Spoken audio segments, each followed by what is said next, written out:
Donc, vous connaissez tous les étiologies du syndrome de Cushing, et aujourd'hui, on va focuser la présentation sur la cause la plus fréquente, en fait, qui est la maladie de Cushing, qui représente environ 70% des étiologies du syndrome de Cushing, avec une prédominance assez importante chez la femme, 3,5 fois le risque chez le mâle.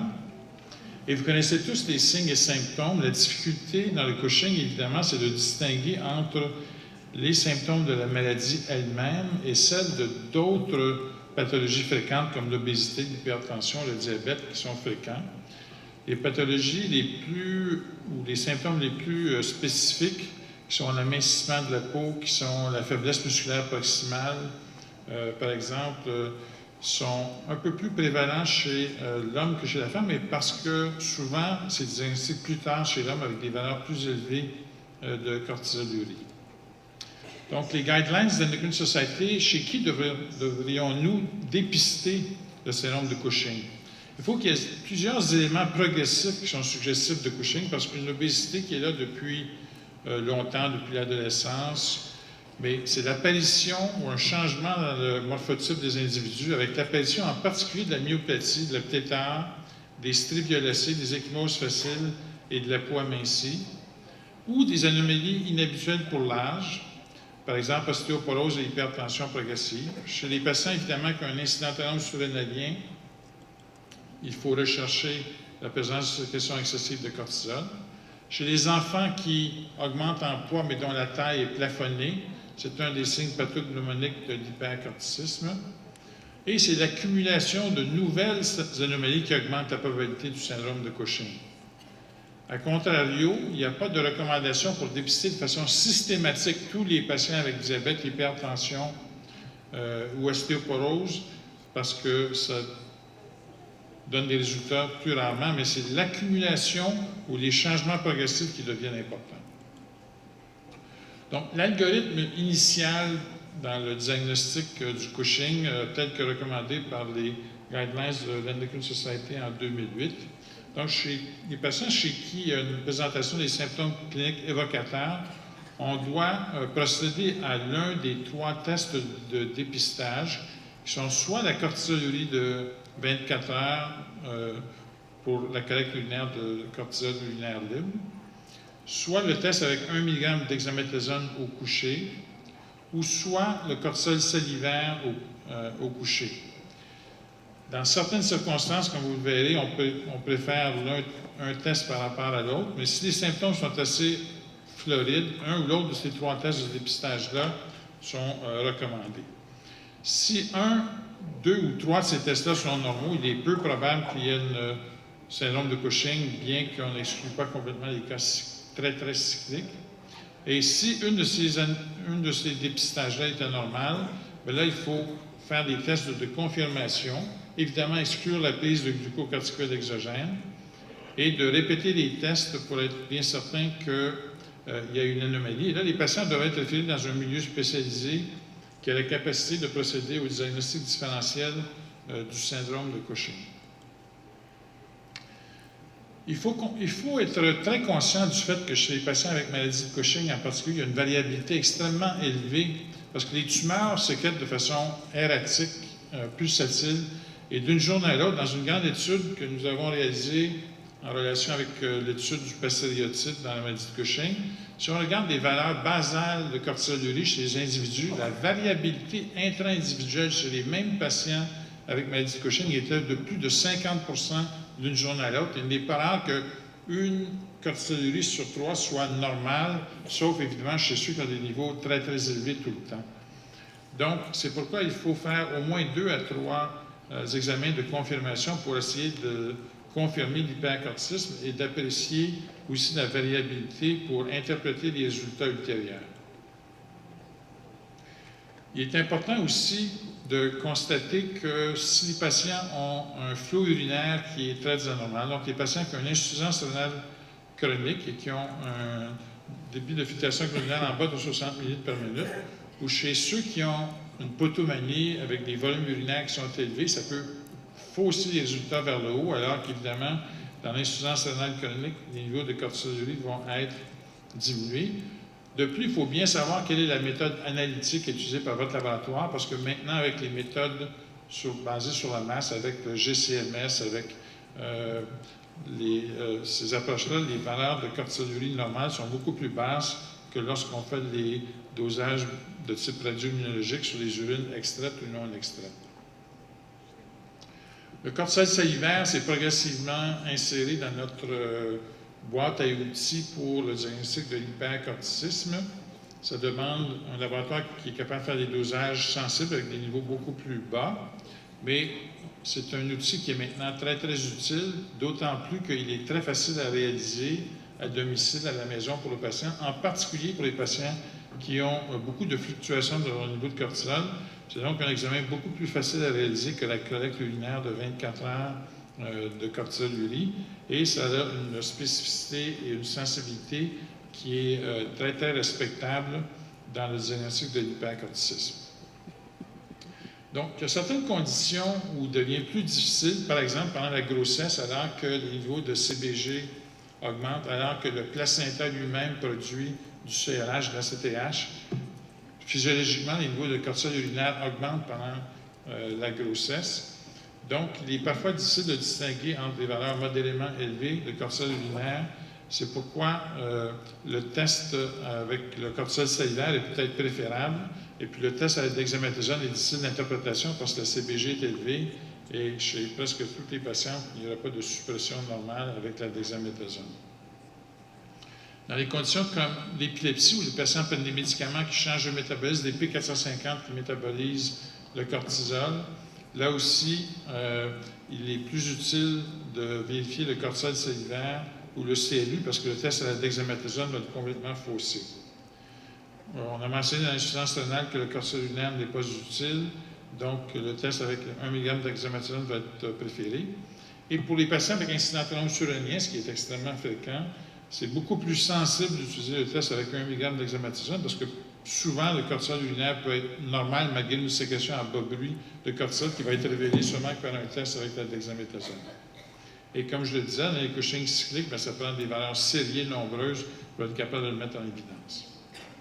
Alors, je résume ici, dans notre article de revue dans Lancet sur le syndrome de Cushing, qu'en physiologie normale, évidemment, on sait très bien que la régulation de l'ACTH est exercée par le CRH, la vasopressine, que le cortisol exerce un feedback négatif et que même des doses très faibles de dexaméthasone vont supprimer à la fois le CRH et l'ACTH d'origine hypophysaire et faire diminuer les niveaux de cortisol. Dans la maladie de Cushing, où on a un adénome corticotrope hypophysaire, l'ACTH provient de cet adénome corticotrope hypophysaire-là. L'hypercorticisme, en fait, va supprimer le niveau de CRH endogène et d'ACTH des cellules corticotropes adjacentes à l'adénome corticotrope. Cependant, même si c'est à un niveau plus élevé que chez les sujets normaux, la majorité des patients, lorsqu'on sont encore sensibles, il y a encore des récepteurs pour les glucocorticoïdes, et lorsqu'on administre des plus hautes doses de dexaméthasone, on peut supprimer la production d'ACTH par l'adénome corticotrope et il va y avoir un certain degré de diminution du cortisol à haute dose de dexaméthasone. Au contraire, dans les sécrétions ectopiques d'ACTH, lorsque c'est une tumeur maligne qui n'exprime pas de récepteur pour les glucocorticoïdes ou qui n'exprime pas de récepteur pour le CRH ou pour la vasopressine, l'hypercorticisme entraîné par la sécrétion tumorale d'ACTH entraîne évidemment l'hypercorticisme et on va supprimer les niveaux endogènes de CRH et d'ACTH hypophysaire. Et même des très hautes doses de dexaméthasone ne réussiront pas à inhiber la production d'ACTH parce qu'elles proviennent d'une tumeur qui n'exprime pas de récepteur pour les glucocorticoïdes. Par contre, il existe, et c'est là qu'est le défi pour la maladie de Cushing, c'est qu'il existe des tumeurs ectopiques qui sont des tumeurs bénignes pour la plupart, des tumeurs neuroendocriniennes qui ont un phénotype et un génotype très, très semblables aux adénomes corticotropes qui expriment les récepteurs pour les glucocorticoïdes, pour le CRH, pour la vasopressine, et qui vont se comporter exactement comme la maladie de Cushing.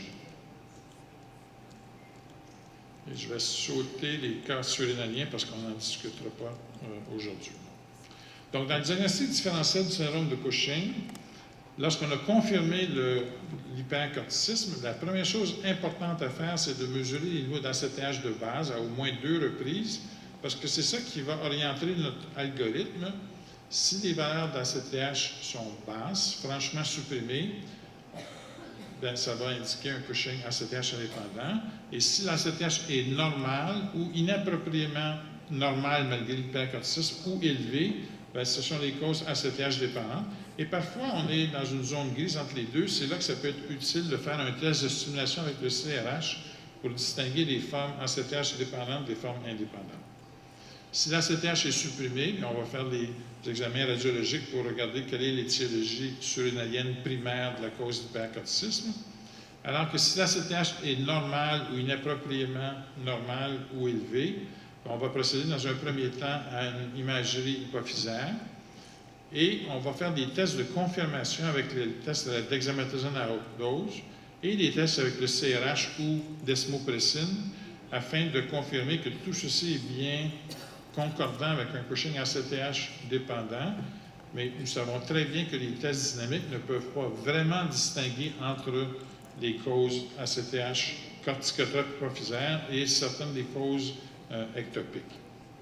Donc, si l'imagerie ne montre pas d'adénome ou un adénome plus petit que 6 mm, il est indiqué et que les tests de confirmation qu'il y a une réponse anormale, soit le test au CRH avec une réponse exagérée ou à la desmopressine et une suppression partielle avec les hautes doses de dexaméthasone, et qu'il n'y a pas de lésion radiologiquement plus grande que 6 mm, il est recommandé de faire un cathétérisme des sinus pétreux pour confirmer la source hypophysaire d'ACTH. Alors que si on a une lésion radiologique à IRM qui est plus grande que 6 mm et des tests concordants pour les tests dynamiques, on peut référer directement le patient à la chirurgie hypophysaire. Si le cathétérisme des sinus pétreux ne montre pas de gradient central d'ACTH, on va rechercher les causes d'ACTH ectopique. Donc, le test à la dexaméthasone, il y a plusieurs façons de le faire. Nous, ce qu'on aime bien utiliser, la plupart des gens utilisent la haute dose, 8 mg le soir au coucher, mais l'équipe française d'Abou Samra initialement, puis d'autres équipes par la suite, utilisent le test à la dexaméthasone intraveineux que moi j'aime bien utiliser parce que ça nous donne vraiment un test dynamique avec plus qu'une valeur. On ne se fie pas à une seule valeur, où on infuse la dexaméthasone 1 mg/h pendant 4 heures, de 11 heures à 15 heures. Et on voit bien ici avec les niveaux de cortisol et les niveaux d'ACTH. Si on regarde le cortisol ici, chez les patients avec normaux, on va avoir une suppression du cortisol qui va continuer de supprimer jusqu'à 24 heures après l'administration de la dexaméthasone.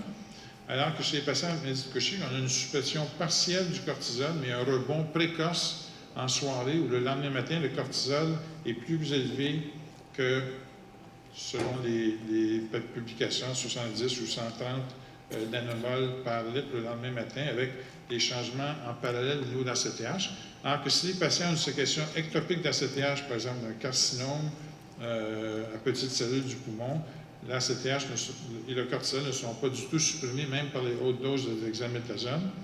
Et on peut distinguer, dans la majorité des cas, un peu comme le test avec 8 mg le soir, entre les causes ACTH dépendantes et indépendantes, mais ça ne documente pas de façon certaine s'il s'agit d'une source hypophysaire ou d'une source ectopique d'ACTH.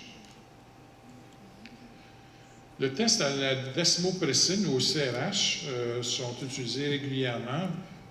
Dans différents pays, l'accessibilité au CRH est irrégulière et ça coûte très cher. Le CRH, ça coûte 500 $. La desmopressine, c'est pas cher du tout.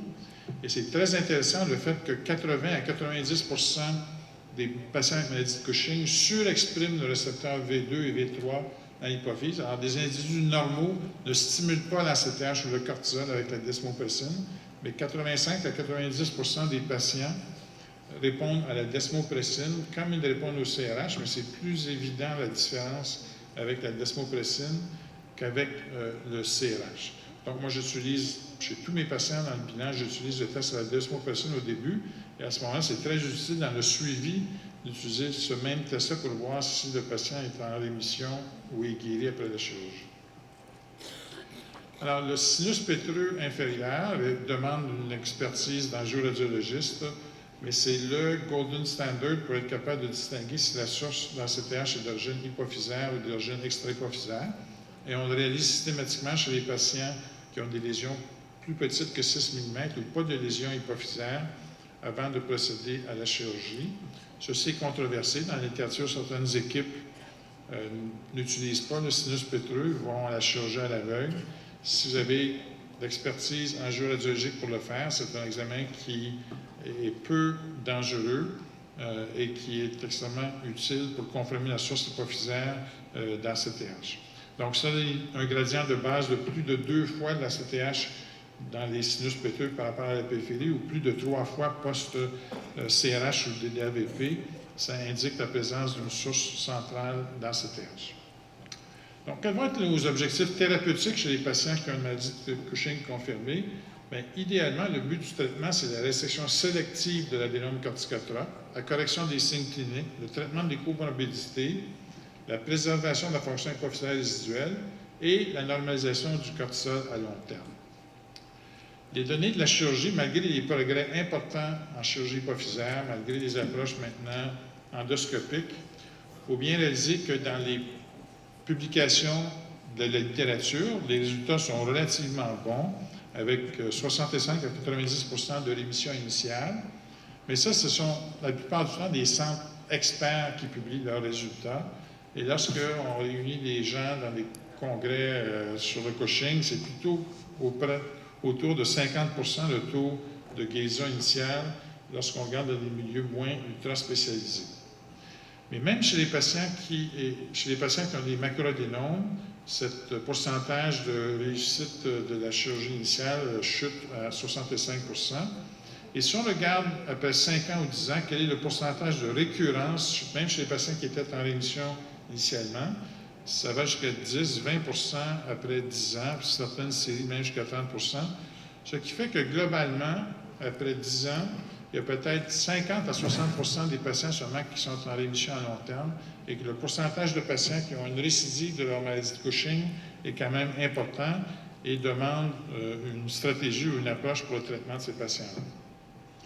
Immédiatement en post-opératoire, si le chirurgien a été efficace pour, de façon sélective, retirer la tumeur au complet, on devrait assister à une suppression de l'axe hypothalamo-hypophyseux surrénalien parce que ça va prendre 6 mois, 1 an avant que l'axe récupère la suppression chronique au niveau à la fois hypothalamique et au niveau hypophysaire des cellules corticotropes normales adjacentes à l'adénome corticotrope. Donc, on devrait constater des niveaux extrêmement supprimés de cortisol en post-opératoire. Donc, les critères de rémission post-chirurgie dans la littérature, ils sont très variables. Le plus fréquemment utilisé, c'est celui d'un cortisol plasmatique à moins que 50 nanomoles par litre en post-opératoire immédiat. Certains ont été beaucoup plus larges dans les valeurs acceptées.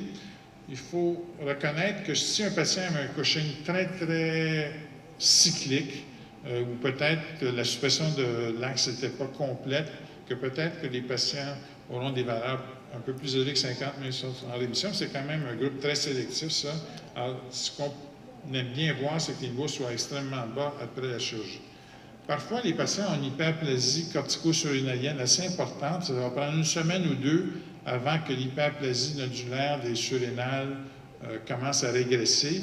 Donc, même si les niveaux ne sont pas nécessairement en bas de 50, il faut vraiment attendre comme 1 mois après la chirurgie et faire les tests de stimulation à la desmopressine ou au CRH environ 1 mois après la chirurgie pour voir si le patient est en rémission ou non. Donc, il faut couvrir les patients pour la chirurgie en présumant que le chirurgien va être efficace pour resséquer la tumeur. Il n'y a pas de consensus. Dans certains centres spécialisés, on couvre systématiquement les patients avec de l'hydrocortisone ou de la dexaméthasone pour le geste chirurgical, alors que dans d'autres milieux, on surveille les patients de très près. On ne donne pas de remplacement de glucocorticoïdes, mais on mesure les niveaux de cortisol plasmatique à tous les jours. Et si ceux-ci chutent de façon importante, ou si le patient commence à présenter des symptômes d'hypocorticisme, le remplacement avec glucocorticoïdes est amorcé. « 」 « 」 « 」 « 」 « 」 « 」 « 」 « 」 « 」 « 」 « 」 « 」 « 」 « 」 « 」 « 」 « 」 « 」 « 」 « 」 « 」 « 」 « 」 « 」 « 」 « 」 « 」 « 」 « 」 « 」 » « « 」 « 」 « 」 « 」 « 」 « 」 « 」 « 」 « 」 « 」 « 」 « 」 « 」 « 」 « 」 « 」 « 」 « 」 « 」 « 」 « 」 « 」 « 」 « 」 « 」 « 」 « 」 « 」 « Les patients qui sont en rémission, évidemment, vont avoir besoin d'une couverture. Nous, on préfère utiliser de l'hydrocortisone. Je n'utilise personnellement jamais rien d'autre que de l'hydrocortisone. Je n'utilise pas de prednisone ou de dexaméthasone. On préfère donner les doses de façon bien répartie pendant la journée en essayant de reproduire le cycle physiologique. On n'est jamais capable de le faire parfaitement parce que le patient se lève tout le temps en déficit relatif. Donc, je dis au patient de le prendre dès l'éveil, même s'il s'éveille avant pour uriner, se recouche, je leur dis de prendre à ce moment-là la première dose et de répartir la dose autour de 30 mg par jour initialement ou un peu plus, 40 mg par jour initialement, puis qu'on va diminuer progressivement au courant des prochains mois pour atteindre les niveaux le plus bas possible tolérés par le patient pour stimuler la reprise de l'axe et être capable de faire le sevrage progressif sur une période de 9 à 12 mois en général. Lorsque le cortisol plasmatique le matin commence à s'élever au-dessus de 200 nanomoles par litre, c'est là qu'on peut faire le test de stimulation avec la CTH pour voir si la réponse redevient normale et si les valeurs basales et les valeurs post-ACTH sont plus grandes que 450 nanomoles par litre, on peut cesser le remplacement des corticoïdes et là se mettre à vérifier s'il n'y a pas de récidive éventuelle de la maladie de Cushing. Donc, comment va-t-on examiner la possibilité de récidive? Il y a plusieurs tests qui ont été utilisés dans le passé et il semble bien que les tests les plus sensibles pour détecter une récidive, c'est soit le test avec 1 mg d'hexaméthasone au coucher ou le cortisol salivaire, mais ça demande souvent jusqu'à 3 à 4 échantillons pour être capable de dépister. C'est l'équipe de Bordeaux qui a démontré l'utilité de faire des prélèvements répétés. Ou l'équipe de Marseille a aussi proposé un test combiné avec 1 mg d'hexaméthasone au coucher, suivi le lendemain matin d'un test avec la desmopressine. Et les patients qui ne répondent pas sont ceux qui n'évolueront pas vers une récidive, alors que ceux qui répondent encore au test à la desmopressine le lendemain matin de la prise de 1 mg d'hexaméthasone avaient un haut pourcentage de récidive éventuelle de leur maladie de Cushing. La cortisolurie de 24 heures est le test le moins sensible pour dépister une récidive. C'est sûr que si le patient a encore des signes florides, ça va être élevé, mais les changements progressifs de récidive sont mieux dépistés par un ou l'autre de ces 3 tests. Il est peu utile de faire une résonance hypophysaire si la biochimie est encore normale et il n'y a pas d'évidence de maladie de Cushing récidivante. Donc, idéalement, dans l'algorithme, on a fait la chirurgie hypophysaire. Tant mieux si le patient est en rémission, puis on va le suivre. Et s'il y a une persistance, bien là, on a un grand débat, puis il faut faire un groupe multidisciplinaire de tumor board pour discuter chacun des patients, parce qu'il n'y a pas une recette universelle qui s'applique à tous.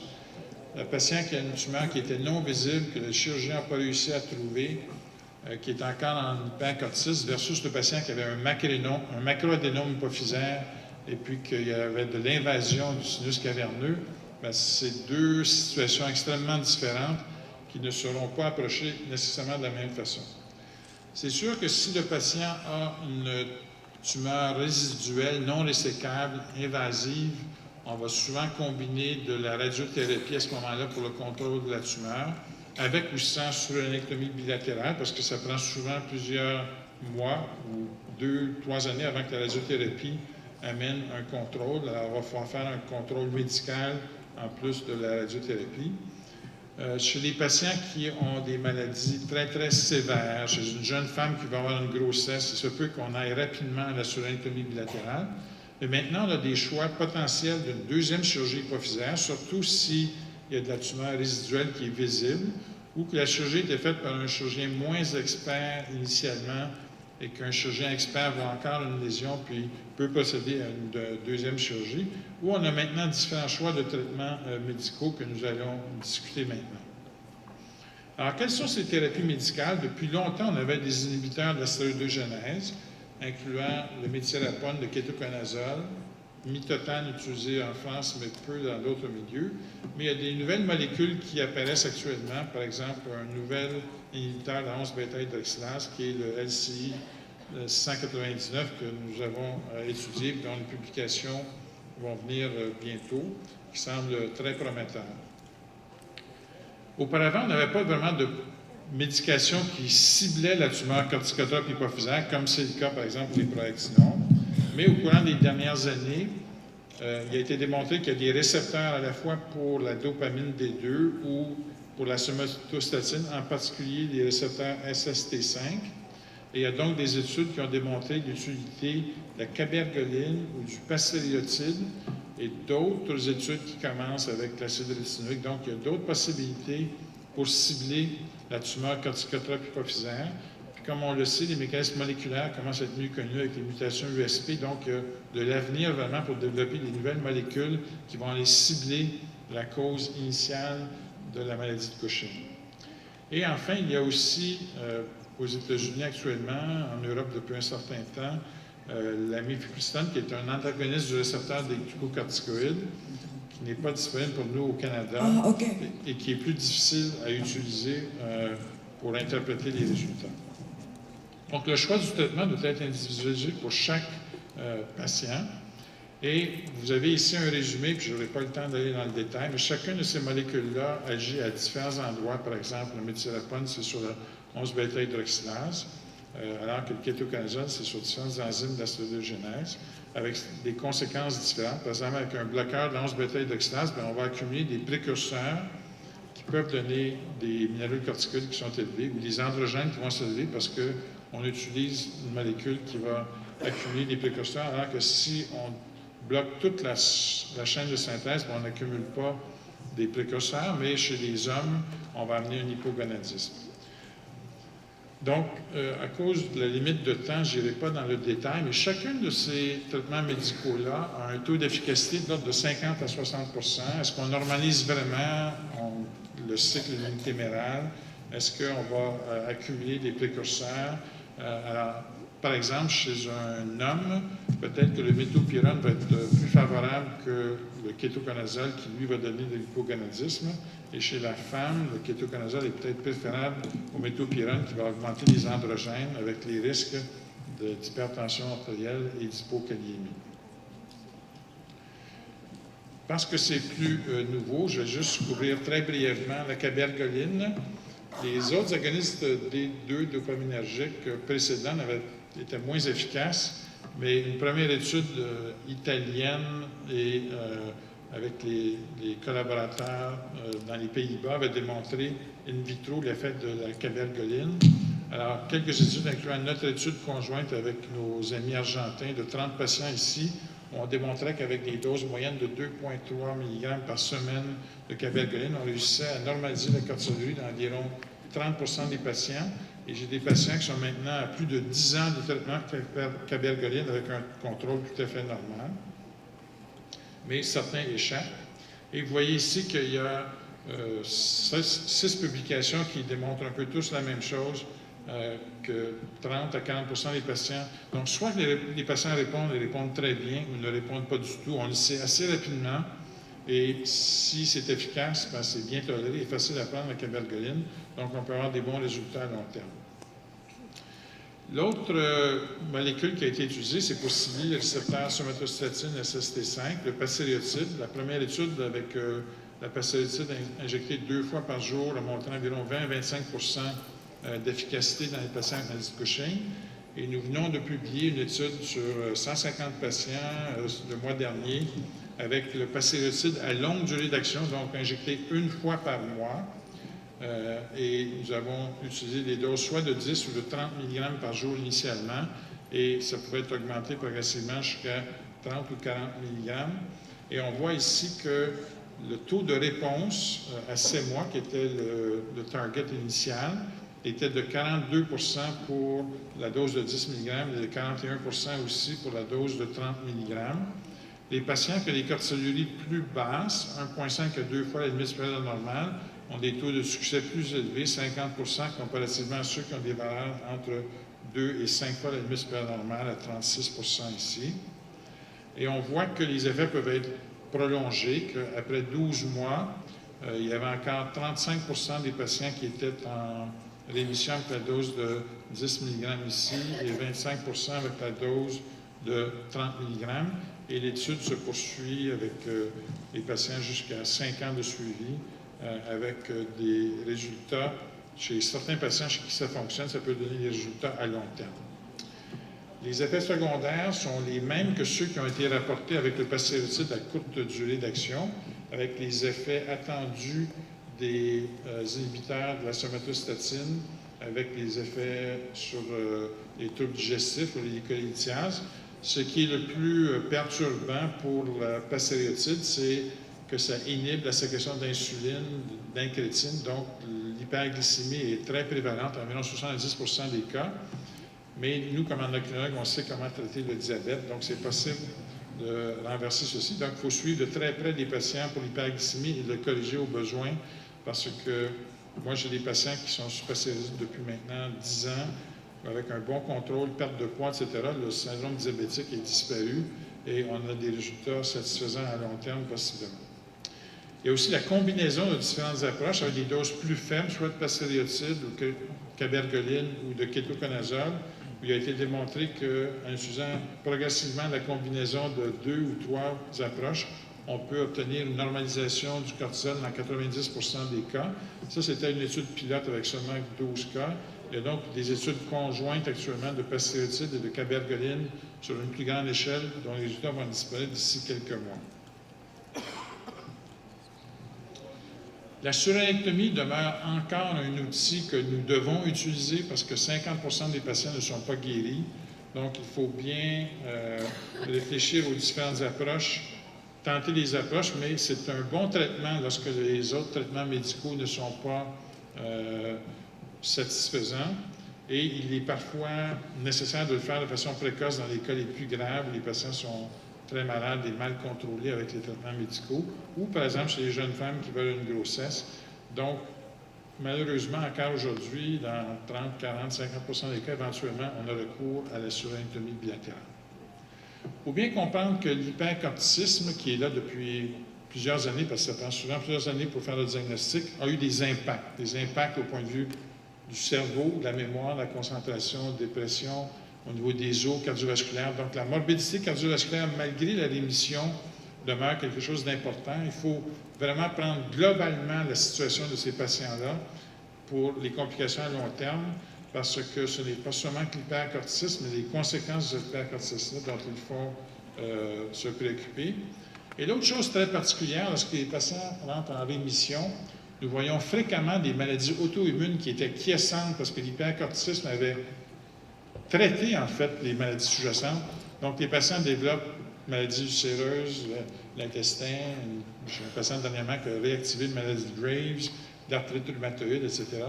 Donc, c'est quelque chose qu'il faut se préoccuper lorsque les patients ont été guéris des complications immunes du Cushing, à la fois quand ils sont très actifs, donc le risque d'infection, il faut traiter ces patients-là, faire la prévention des maladies majeures, parfois traiter de façon préventive le pneumocystis carini dans les cas très sévères, parce que malheureusement, les patients peuvent décéder d'infection avant qu'on ait contrôlé le syndrome de Cushing. Donc, je voudrais terminer ici. C'est un survol très rapide, 30 minutes pour un sujet où on a des symposiums de 3 jours.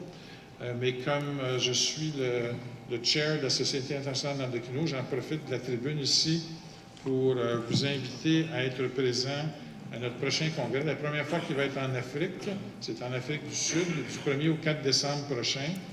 Nous invitons chacun d'entre vous d'être présent. Et aussi, tous les pays membres de la Société internationale, les membres ont droit à des rabais sur les frais d'inscription. Et puis, il faut se dépêcher parce que les dates pour les soumissions d'abstract, on y est. Puis, il faut s'enregistrer avant le 30 juin pour bénéficier des taux réduits. Donc, on espère vous y voir en grand nombre et il me fera plaisir de répondre aux questions.